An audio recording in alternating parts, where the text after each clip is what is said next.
Okay, I'm speaking to Dr. Ruth Hussey, who is the Chief Medical Officer in Wales, who has just presented at the Population Health Congress in Hobart and has talked about the Wellbeing of Future Generations Act, Can you which was tell us passed this year. Can you tell us about that? I'm going to sit down now so we can see a bit better. The legislation has grown from our interest in sustainable development in Wales, and it very powerfully locks together a number of overarching goals, of which health is one of them. And how does it do that? And how does it work across government? The legislation requires public bodies and government itself to pay regard to a number of overarching goals, and there's an element of scrutiny, transparency, reporting, indicators, and a duty for public bodies to pay regard to the approach set out in the Act. For example, one of the things you mentioned was that public bodies are required to address prevention and engagement, yeah? So how would you see that happening? Public bodies will be, as you say, required to demonstrate a number of sustainable development principles in the way they work, of which prevention is key, and working with the communities they serve. There will be an element of scrutiny to ensure that they demonstrate they're actually doing it. It also requires them to collaborate, to be integrated in the approach, and to think long-term about choices that are being made. So this is a way of locking prevention into the whole of government.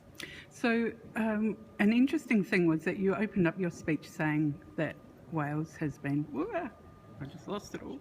Wales has been governed by austerity, basically, and in Australia we seem to see preventative health being cut at times of economic problems. Why is it? Why did you not? Well, I think many countries have faced difficult choices. Austerity has been a feature of choices in public spending. But what this does is move prevention from being a programme on the side of and a separate idea to really making sure every pound of public spending is embedded in a preventative approach. So I think this is a much more holistic approach to addressing the health of our generation now and future generations to come. You talk about co-production. Can you explain that and perhaps give one of the examples that you gave? I think perhaps the measles outbreak in Swansea was an interesting thing. Well, what's been building both through the wellbeing of future generations but also through our work on prudent healthcare is the idea that we must work as partners with the public we serve. So lots of different examples of engaging in a different way.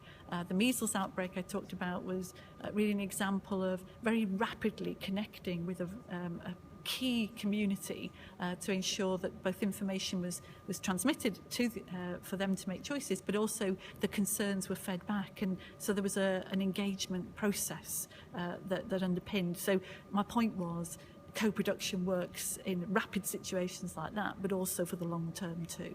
And particularly in that one, you said that you, by doing a social media campaign with young people, aimed at young people, you actually produced queues of people wanting to be vaccinated in a town that was actually quite deeply anti-vax. Well, there had been a long history of low uptake, but this was a very rapid way of getting information to people to help them make the choice for them at that point in time. In the earliest couple of the other addresses here today, we heard about that food is an emerging major public health area. Oh, well, it's not emerging, we know it's there. Do you see any solutions to that in the work that you're doing? Well, food is fundamental to our lives, and we have already heard passionate work around engaging whole populations in rethinking the importance of food and the part it plays in the social interaction, as well as, if you like, the challenge for obesity. I think it's an area where we can use the approaches of co-production to rethink how we can work together to tackle some of these chronic illnesses related to consumption of food. Do you think there's a way of working with communities in the way that perhaps has been done with tobacco in the past in that respect? I think the challenge here for us is to listen to communities and what matters to them. I think public health is moving from a single lifestyle approach to looking at all the issues in a cross-cutting way. Increasingly for me, instead of picking out one lifestyle and pushing only one, what we should be saying is, what does it take to live well?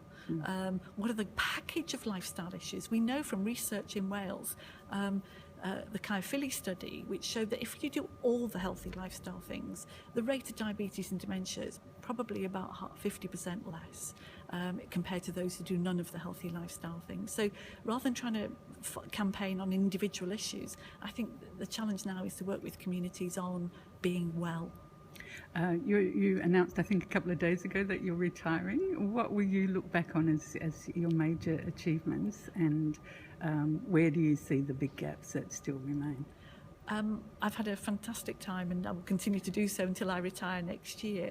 There is so much going on across policy making in Wales. It's been a privilege to be part of that. I'm also leading work on primary healthcare, prudent healthcare. So I hope by the time I move on that we will have made great strides in embedding some of these approaches even further. Like every health system, we're facing challenges, and there'll be new challenges that emerge. But I hope by the things that I've talked about today, we will see evidence that we're locking in action across if you like, the governance system, so that we have governance for health and well-being at the heart of what we do. I think there's a real opportunity now to build on that and make it sustainable for the future. That's a very good ending and time for you to go and have a cuppa, I think. Thank you very much for your time. Thank you very much.